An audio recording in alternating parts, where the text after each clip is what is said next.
Hey, we are live. Okay, great. Okay, so we're all here, so I will call the meeting to order. And before we get started, I think it would be appropriate if we would give a moment of silence in memory of our former mayor, Reverend Lawrence Mawhinney. So we could all have a moment of silence, please.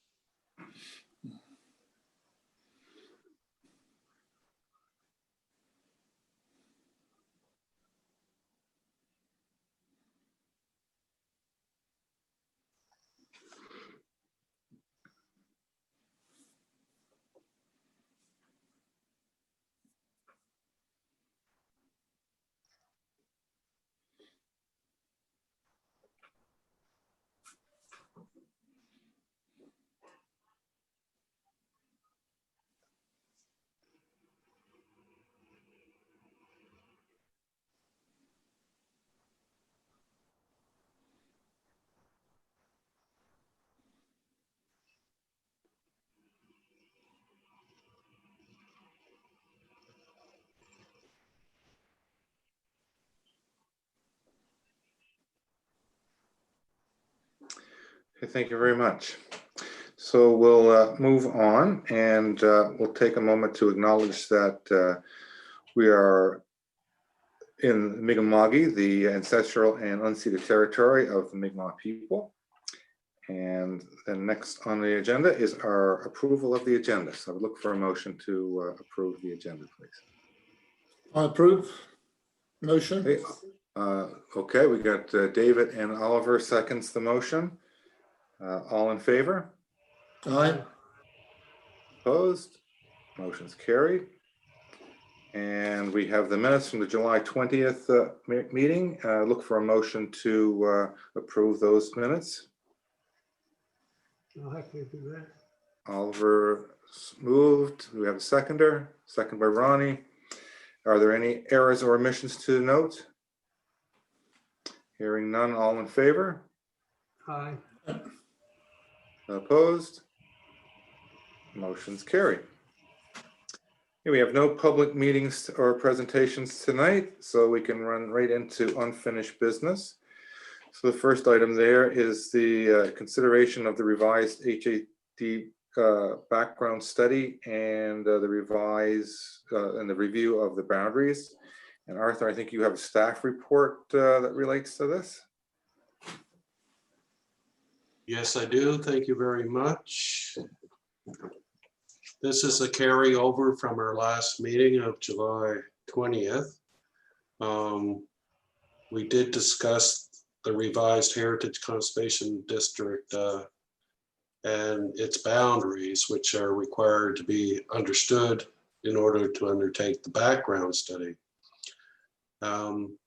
We did a chart at our last meeting, and I attempted to summarize those discussions in the table, and I came up with a new concept drawing of the district boundaries, which is attached as attachments C and C1 and C-2, which I'll get into later in the report. I just wanted to mention that we did have a discussion at our last meeting as well about why the architectural control areas were not part of the Heritage Conservation District back in 2000.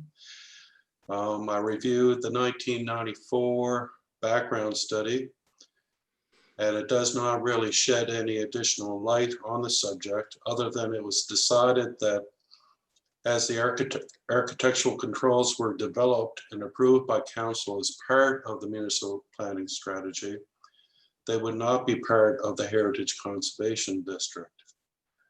I noted on page 1 of the 1994 background report, it notes, by agreement with the town, the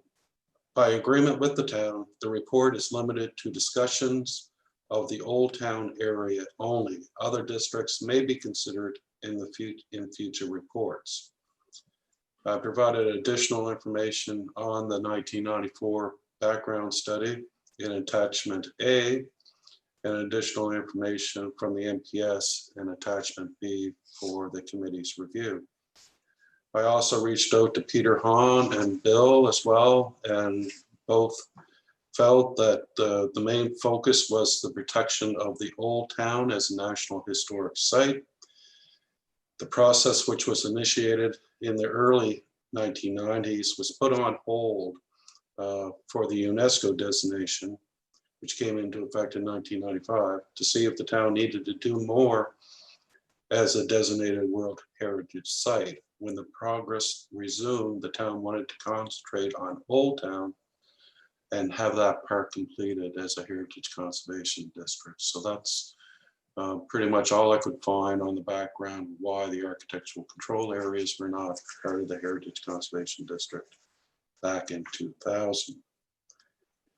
Now, I'll just proceed with attachment C. And Heather, if you wish to go back, thank you very much. So we have C1 and C-2, but I'll just go through that with you. So attachment C shows the proposed boundary concept plan for the revised Heritage Conservation District. The proposal to include the Foundry #1 lands in Area 2 enables council to create provisions where industrial developments are afforded the opportunity to be developed with minimal architectural controls. It is recommended that the area east of Old Town, known as Foundry #2 lands, also be included within the proposed Area 2. Now that will be up to consideration, as Area 2 is now currently part of the Heritage Conservation District. I propose the triggers for the public hearings in Area 2 would not apply. In addition, a certificate of appropriateness would not be required for demolitions in Area 2 to eliminate the need for a public hearing process according to the provisions of the Heritage Property Act. The goal for Area 2 is to enable developments that are compatible with Lunenburg's traditional waterfront vernacular and are sympathetic and sensitive to the built environments of Area 1. The proposed boundary concept plan does not include Lot A1 on Dufferin Street, nor 82 Kemp Street. Lot A-1 has been recently removed from the architectural control area of the municipal planning strategy, and as such has not been included. Council has received a request for the removal of 82 Kemp Street from the Heritage Conservation District, and the boundaries have been altered to indicate its removal while maintaining the ruins of Blockhouse Hill, which was the main focus, I believe, of our last committee meeting, was to make sure that those ruins remained inside the Heritage Conservation District. So we have a couple questions to finalize the proposed concept plan. This version of the map, C-1, shows the Foundry 2 lands as Area 2. And Heather, if you just want to stroll down to the next map. This map does not create a separate Area 2 to the east of Old Town. It just incorporates that as it does within the Heritage Conservation District area itself. Staff is of really neither opinion. Staff would recommend either C1 or C2, but I'd like to receive the comments from members of the committee to see if they have any preference in that regard.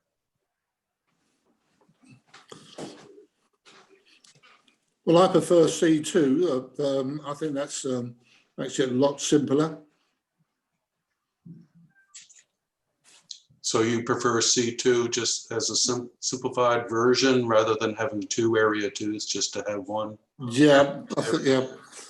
Make things simple. Keep it simple. The right. Oh, Well, Arthur, I just again, just to maybe explain the, you know, what the benefit of segregating an area 2 is. the main benefit for area 2 is like to address those comments that we wanted to make sure that industrial developments, and that's why the rationale I had originally was for the Foundry 2 lands, because they're also industrial lands that have the same needs and same concerns as area, as the Foundry number 1 lands and the ABCO property.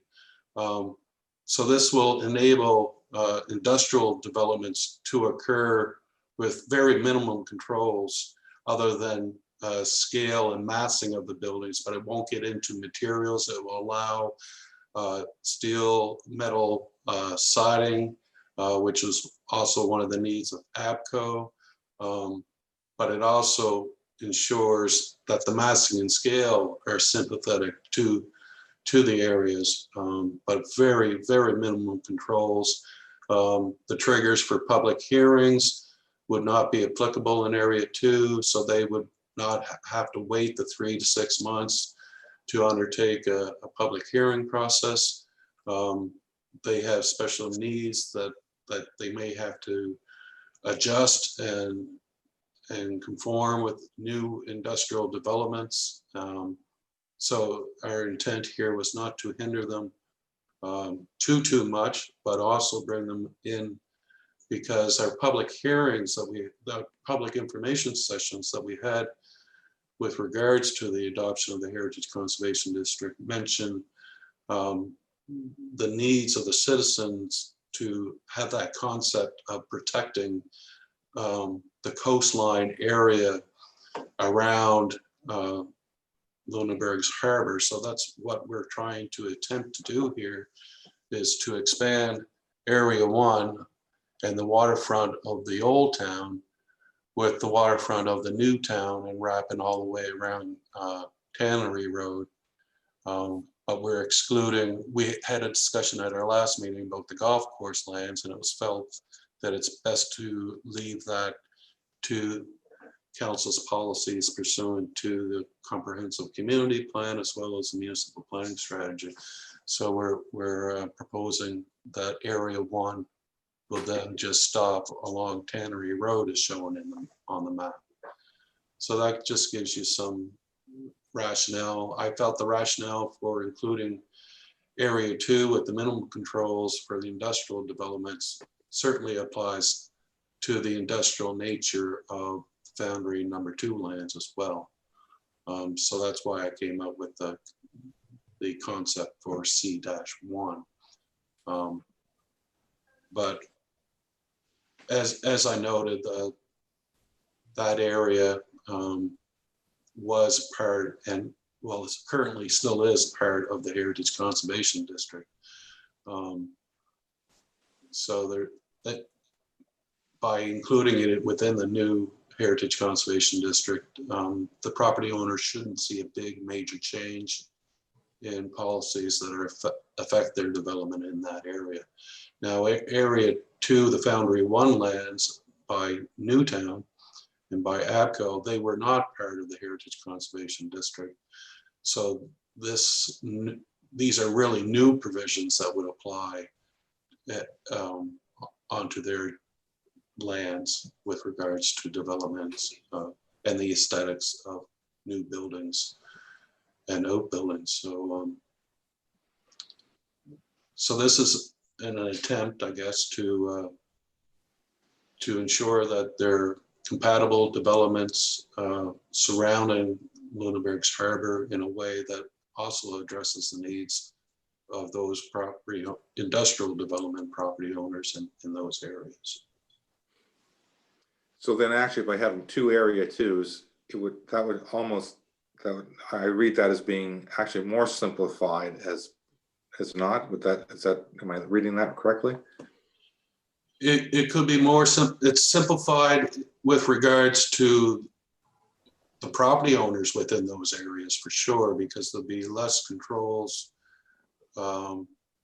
architectural controls within those areas, be less infringements or delays with regards to any public hearings if there was a major addition required on those buildings. It really depends on our triggers for public hearings, which is the next item on our agenda. But under the current plan, any new industrial development in the Foundry 2 lands areas east of Old Town would require a public hearing currently. So by creating a new area 2, it would certainly benefit, I think, those property owners to address their industrial needs and be able to be flexible and to go after or obtain the highest potential use for their lands with regards to their industry. So again, that's the rationale. I hope I addressed your question there. Yeah, perfectly, actually, yes. Any other questions for Arthur? Yeah, I can see the advantages of the C1 attachment. I mean, I take David John's point about, you know, the sort of simplicity of having all of that area, you know, sort of including Smith and Ruland in area 1. But I think the logic argues that C1 is the right way to go, because the nature of the activities in the area around, you know, Smith and Ruland, Foodland, and so on, is much more closely allied to the nature of the activities at the Foundry lands and ABCO. And, you know, so it seems to me that that's the right way to go, really. Can I also raise a question about the Kemp Street property that we talked about a lot last time? I mean, has council made a decision on that that's changed the situation? Because we, by and large, inclined in the direction of keeping that within Area 1 at our meeting in July. As far as I know, there's no change from council. Council consider the request and referred it to the Heritage Conservation District Plan and Bylaw Review process. So it's part of our process. There was an indication, I believe, from council of some sort of willingness to accommodate the request at that time. I could be wrong. Maybe that's just a personal feeling, but I think the owner has a strong argument where his house is the only house on the east side of Kemp Street, and it kind of just kind of wraps around and currently incorporates his property within the Heritage Conservation District. Now, he went around and got a petition from a lot of property owners adjacent to Kemp Street in front of his property, and a lot of them didn't even realize that his property was part of the Heritage Conservation District, because well, the Old Town aspect of the UNESCO designation is to do with the grid pattern, the street grid, and the uses, and Kemp Street is still part of that colonial grid that was overlaid on the hilltop. So it's important to keep Kemp Street. I think it's less important to keep 82 Kemp Street, particularly even though I feel the property owner has done a wonderful job with the design to ensure that it is compatible with Old Town. It is a relatively new building. I believe it was around 1999 or I think even more recent than then. or 2000. I had that information in our first report that went to the committee.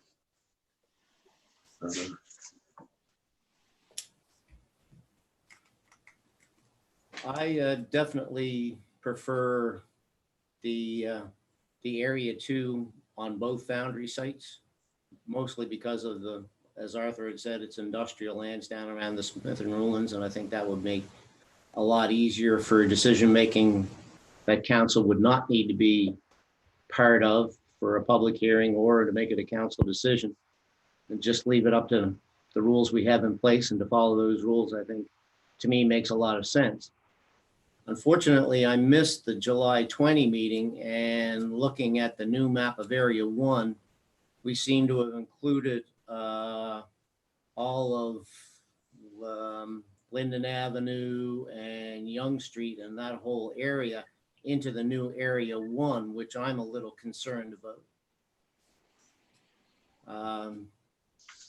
This, to me, when we were looking at originally bringing the heritage districts into, we've gone and included a whole lot more area that I'm not sure, until we've reviewed the project Lunenburg, we should be going that far or taking in that much extra in the Area 1.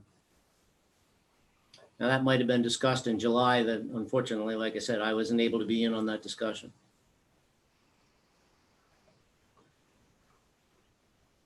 That was discussed at the July meeting, and it's outlined in the table in this report, that it was felt that it would be better to incorporate those lands within the district area. Would you feel more comfortable if we could have a possibility of incorporating those new lands that were between what's shown as Area 2 and the existing Area 1 by expanding the Area 2 to take in like Linden Avenue? And personally, I would much prefer, yes, Young Street and over around through Linden Avenue, and that one is actually called Lower Street, I believe. yes, Lower Linden and Young along that. I would much, for my preference, I would much prefer see that in Area 2 rather than Area 1. So you're thinking everything to the southwest of Callback is what you're thinking. Pretty well, because this is area that has never been considered in either one of the 2 protected zones before, and now you're going to take and put I'll say the most severe, and with a poor choice of words being severe, but you're going to put the strongest controls on those properties now where they haven't had any real control on them in the past. Good point.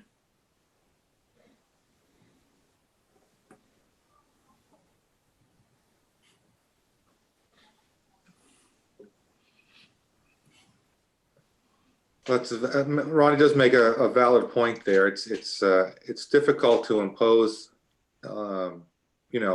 heavier sanctions on people that aren't used to them, as opposed to, it's easy to take regulations off, but it's hard to put on. And people are accustomed to, working their property as they have been, and they need to be well aware that things are going to change if we do that. Yeah, and how would you notify them, that all of a sudden they've been, incorporated into a new area, and these are the now new controls that have been placed on their property without them having any real input onto the procedure or process. well, just to make a point on that process, the Heritage Property Act requires us to notify all property owners when revising or adopting a new heritage conservation district. So a letter will have to go out. They would have to be notified of the public hearing in front of council 21 days prior to the council meeting, and so that they would be notified of that. it's another thing whether or not they're available to attend that particular council meeting or not. That's always an issue. And then if, you know, if there was strong enough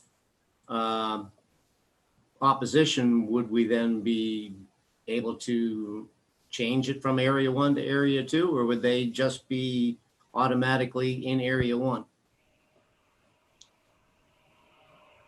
Yeah, I think good point. I think if it's identified as part of the background study and part of the public participation ads and public hearing ads that goes out, then that would be considered like a minor alteration, and it could actually, we can move that boundary, you know, either north a bit to take in like Linden Avenue and those places. If we go ahead and advertise and try to incorporate an area that was outside the boundaries of any map that was shown in any public participation meeting ads or public hearing ads, then that would be a substantial alteration. We would have to go back to re-advertise again, go through the whole process again. But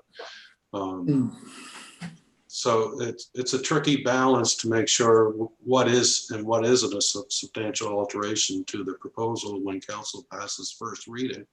I feel that would be possible if that was shown as part of the district. And we could actually advertise that maybe there's a special paragraph that singles out that areas, that this area might be area 1 or area 2. And please come out and tell us your opinions, and then we can debate it or have a discussion about how their feelings are within that particular area, if that's an option you wish to take. So that's an option as well. Well, I think really, you know, if we start imposing what we do in area 1 on these people, it's going to be a hard sell to them. I mean, it's living in Old Town myself. I know the restrictions, and then suddenly putting this on people who haven't had those restrictions before, it's going to be difficult. I probably agree with Ronnie that maybe we put that into area 2 and leave it for debate. Another option, just to I don't mean to complicate things too much, but we could go with a plan where area 1 outlines the current Heritage Conservation District, and area 2 is everything else, which includes the 2 architectural control areas. That sounds pretty reasonable to me. And that's what I was going to say. It's like the more strict you are and you expand it, the more likely it is that you're going to be subject to opposition. And you know, we get in situations like we had with Abco or that lot on Dufferin Street, where people then just want to get out completely, as opposed to you know, celebrate our heritage, which is what we should be doing. But if you impose it over such a widespread area, well, then you're more likely to be subject to opposition. So that last thing you suggested there, Arthur, is probably more reasonable. I agree there. Yeah. Keep the Old Town grid, and as long as they're included somewhere, is my only concern. But yeah, I think that works very well.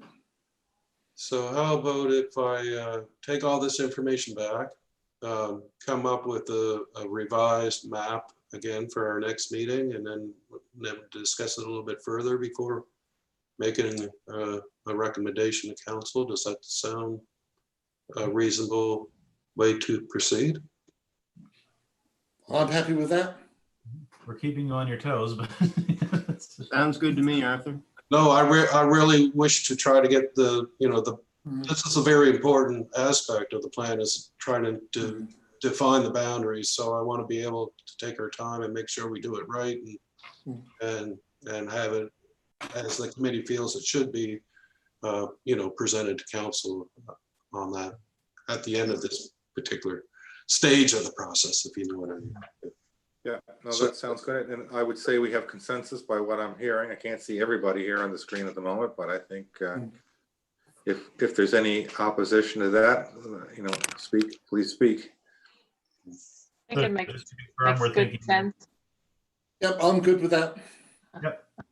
Just to confirm, so it would be Kempt, Creighton, and Hops, and callback would be the area 1, the area in between that, and everything else we consider 2, with the exception of the area 1 pieces along Dufferin and et cetera.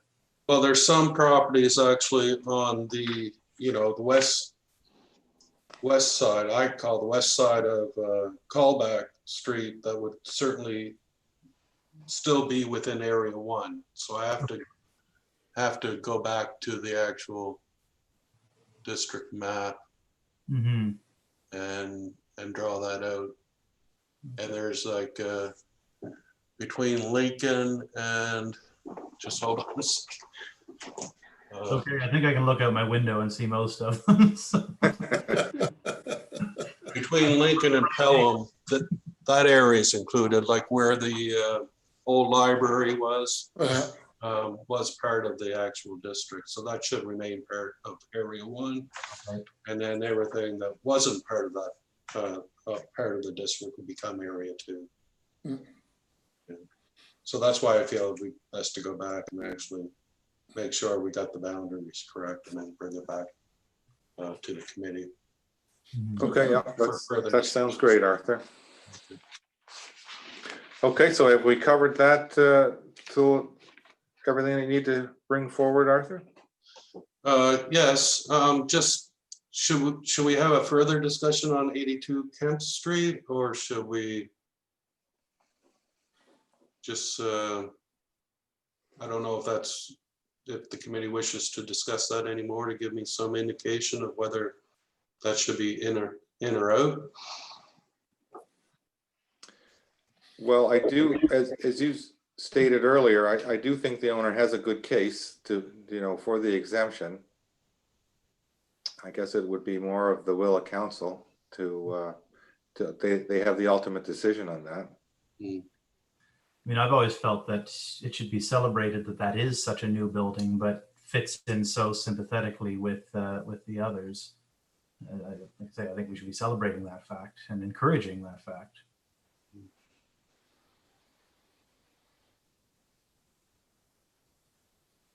Any other comments around the table?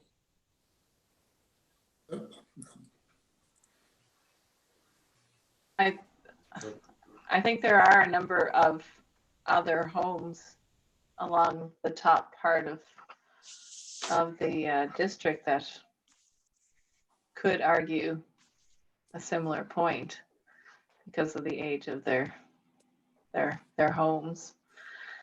So I guess that's one concern that I have, and I do agree. Like they have done major renovations underneath the bylaws and have done a commendable job. So I don't know. I'm a little bit concerned of just letting them go, I guess.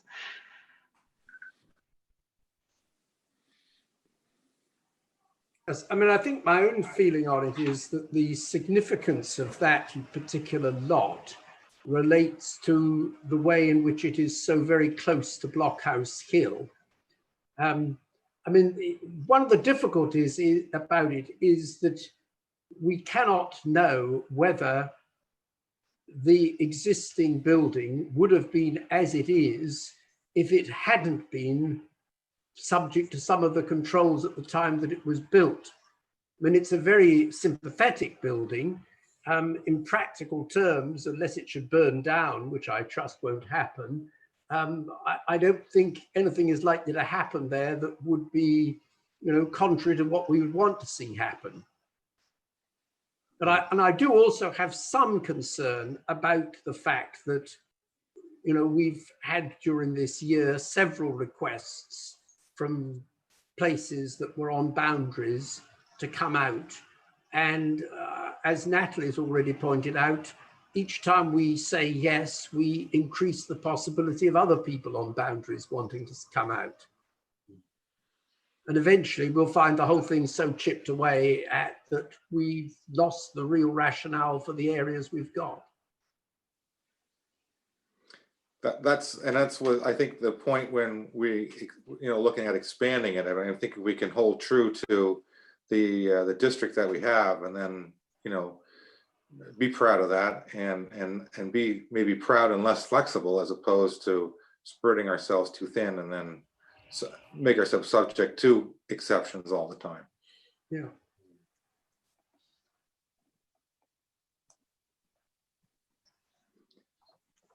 So do we have like, well, Arthur's asking, do we kind of leave that out of the equation now, or should we put that back in? I guess that's the question on the table.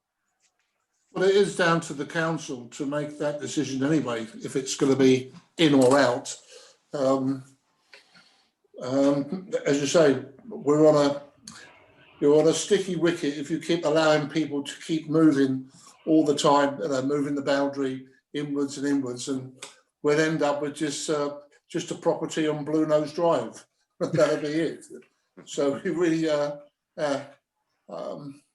yeah, I think the house on Kemp Street looks absolutely wonderful.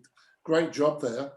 I suppose I'm happy to make an exemption for that particular one, because he probably didn't know at the time that it was going to be involved.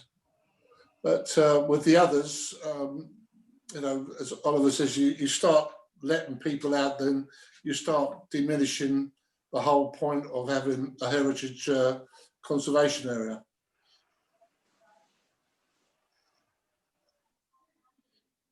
Well, just in the spirit of trying to push things along, we can leave, make those notes known to council, our concerns and our opinions, and just advise council that the committee realizes that this is fundamentally, going to be a final decision of council. It's really up to them.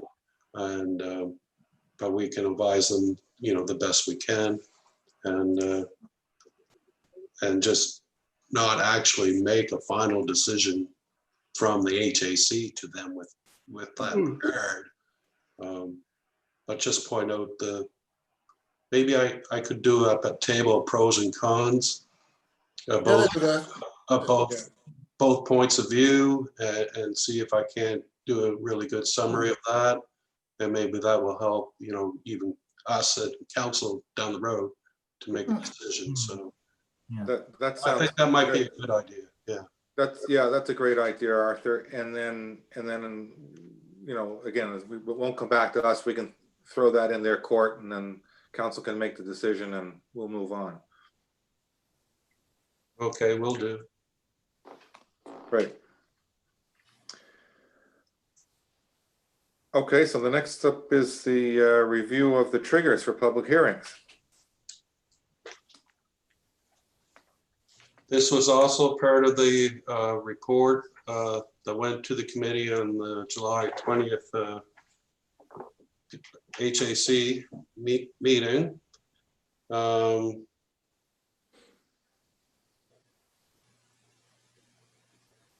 We did do some discussions with regards to the triggers, and upon further review, the committee considered sending it back to staff to bring forward at the next meeting. So that's why it's being brought forward to this particular meeting. As outlined in the July 20th committee meeting report, it was recommended that the triggers be reviewed, to see if any of them could be deleted or altered to enable more developments to proceed without the necessity of council's approval through a public hearing process. For example, in light of Project Lunenburg, the goal of increasing the number of dwelling units, new residential dwellings should be able to proceed as of right, provided the provisions of the Heritage Conservation District Plan and Bylaw are complied with. Currently, new dwellings greater than 2 units require council's approval through a public hearing process. That's a minimum delay of 3 months. It could be even 6 months by the time a final decision is made with regards to that. So during the HAC meeting of July 20th, the committee agreed with deleting, that was part 4.33. And for Ronnie's information, I did put the current triggers for public hearing as proposed in the existing draft in attachment A. And then we're proposing to change that as outlined in attachment B. So that item 3 was deleted in attachment B. No, I'm good. I like attachment B. Okay. So I think, Heather, you're on to the next report. Yeah, you skipped one. We're on B, yes, thank you.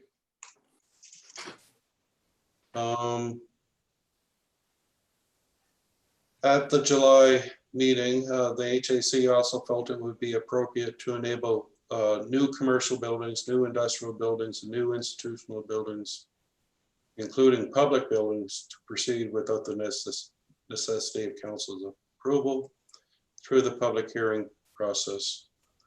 So in light of this, part 4.3, item 5 has been deleted. At the last meeting, we also discussed the percentages of demolition, removals, and percentages of additions as they apply to the triggers for the public hearing process. Upon reflection, the committee seemed uncomfortable with increasing these percentages, as they may hinder the historic streetscape of the area as well as the heritage asset itself, with an overwhelming addition or deletion to that particular asset. The committee felt that these percentages should remain in place, and such development should only be approved by council through the public hearing process. So a proposed revised triggers for public hearing is enclosed in attachment B for your review and consideration, and that outlines those percentages were kept there. There is a new proposal for attachment B. I went back and I reviewed the existing plan, and the 25% limitation only applied to residential buildings. Didn't apply to all buildings in the Heritage Conservation District. So attachment A proposes that this restriction applies to all buildings with the exception of those located in the waterfront building area map.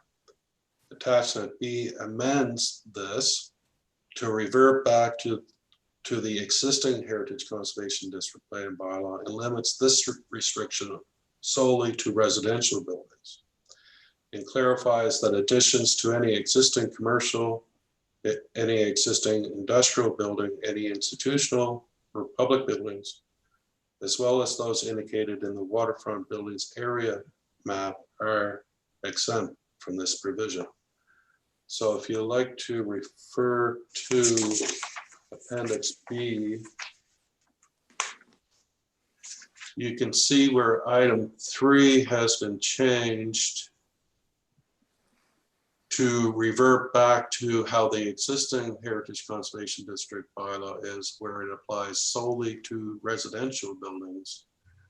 And it makes it very clear that the waterfront buildings and any commercial buildings, industrial buildings, or institutional buildings are exempt from this provision. So that's a new change from our discussions from our last meeting. I'd like to open up the floor to see what the comments are from the committee in that regard. Are they happy with the proposal going back to a similar provision that's in the existing Heritage Conservation District? Or would you like that 25% addition applied to all properties as which was proposed in the first draft of the revised Heritage Conservation District. So I'd like to hear your comments on that.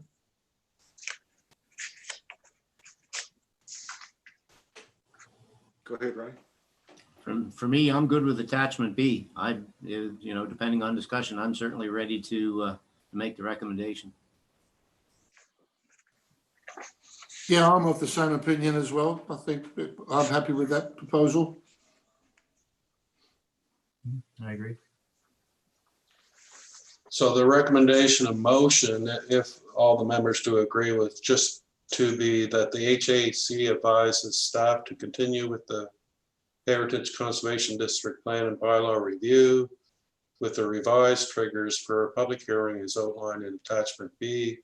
We do not have to, there's not a formal recommendation to council on this stage. It's just for the committee and staff's direction so that we can proceed with our review of the Heritage Conservation District Plan and Bylaw. Yeah, correct. Yeah. Do you need that as a motion, Arthur, or is that just good for consensus? I'd like to have a motion on that if you don't mind, Chair. There's Okay, one provided there for us, so I'd be willing to recommend the motion as it's put before us there. And I'm going to second it. okay, so we got a mover and David's going to second that. So any further discussion do we need on that particular motion? All right, we'll call for the question. All in favor? All right. All right. Opposed? Motion's carried. Okay, Arthur, you got some work to do now. And we have one more item on the agenda here is the consideration of the revised sustainable alternation guidelines. Yes, thank you. Thank you very much.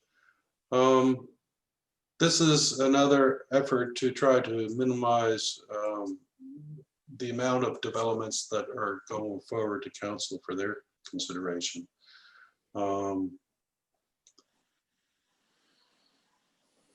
So it is recommended that council consider adopting a new policy respecting the town's substantial alteration guidelines as shown in attachment B. Now, it's important to note that this policy is not with regards to the Heritage Conservation District. This policy is strictly in reference to those properties registered as municipal heritage properties under the provisions of the Heritage Property Act.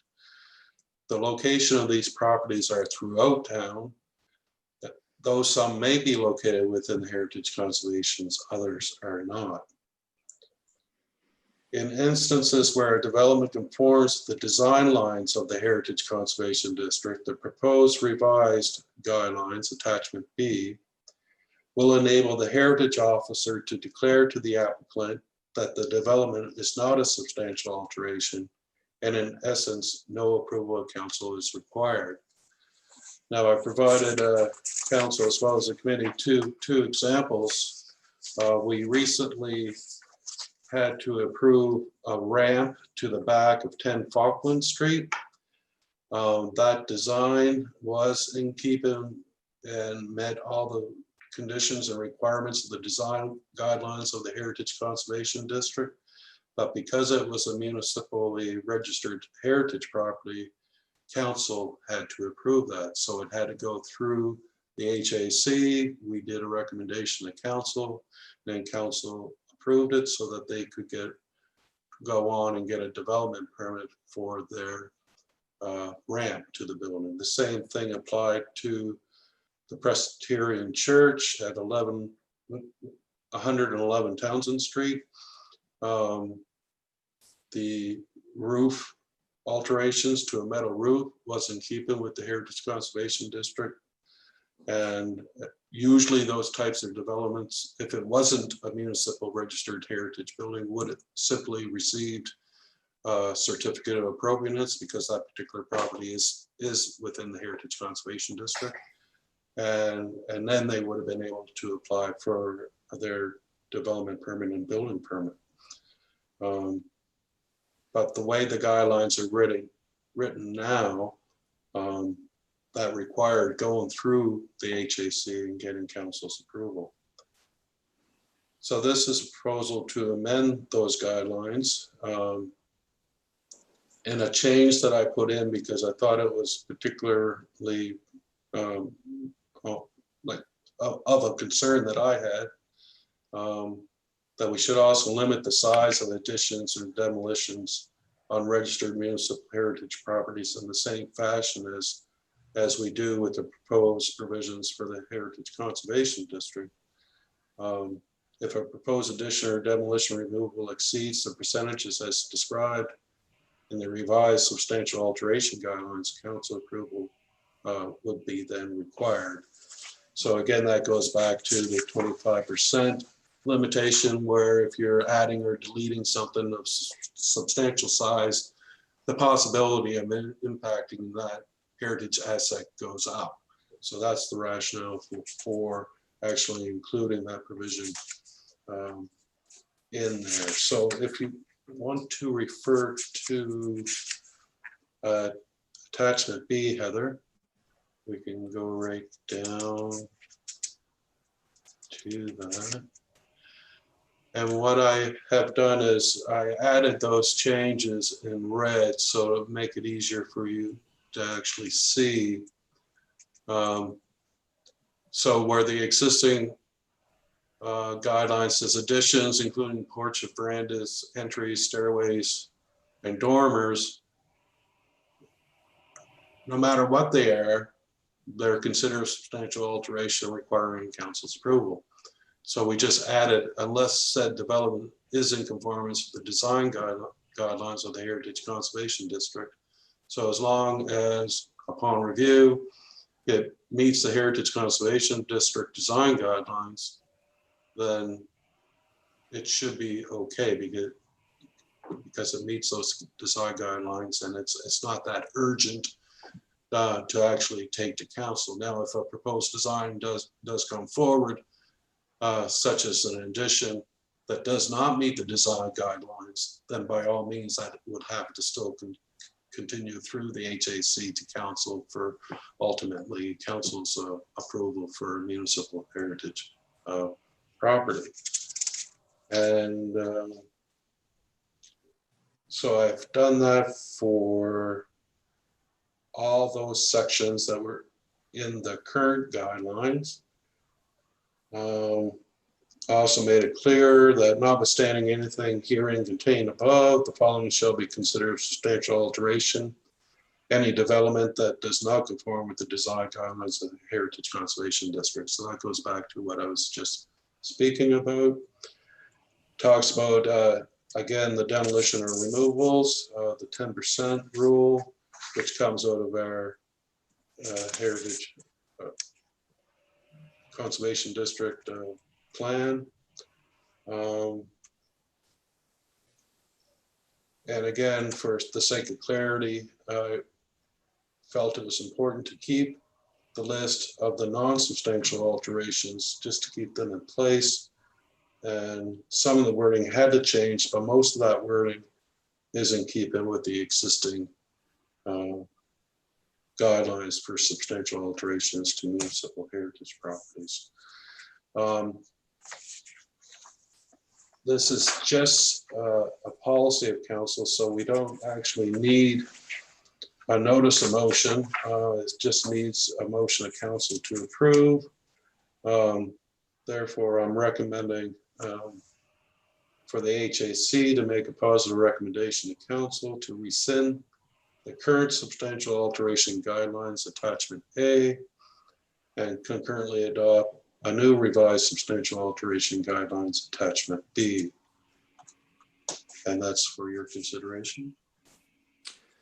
Thank you, Arthur. Well, Arthur has a motion there prepared for us if someone's willing to put that forward. Ronnie, thank you. Just for a point of clarity, I'm still ready to move it, but where it said about glass doors over wooden doors, there was a word that said inside. I'm wondering if that shouldn't be outside.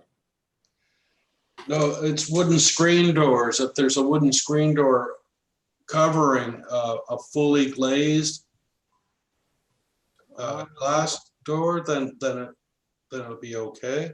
Okay, I took it as being, in some houses have a nice wooden door on the inside, and sometimes people put like a full glass storm door on the outside to protect the wooden door on the inside. So, okay, I understand where you were coming from. I was just confused on my thought process. Okay, so you're still good to recommend that, Ronnie? Yeah, okay, good. Then we need a seconder. Also, Second, thank you, Steve. Do we need to have some discussion on this any further? It's not, okay, well, I'll call for the question. All in favor? All right. Opposed? Well, motion is carried. Very good. And I don't see any new business listed on the agenda. Is there anything that anyone else would have to bring forward? just a question. 110 or whatever, Lincoln Street, just across from me, the screen over the heat pump. Did anything ever happen with that? That's a good question.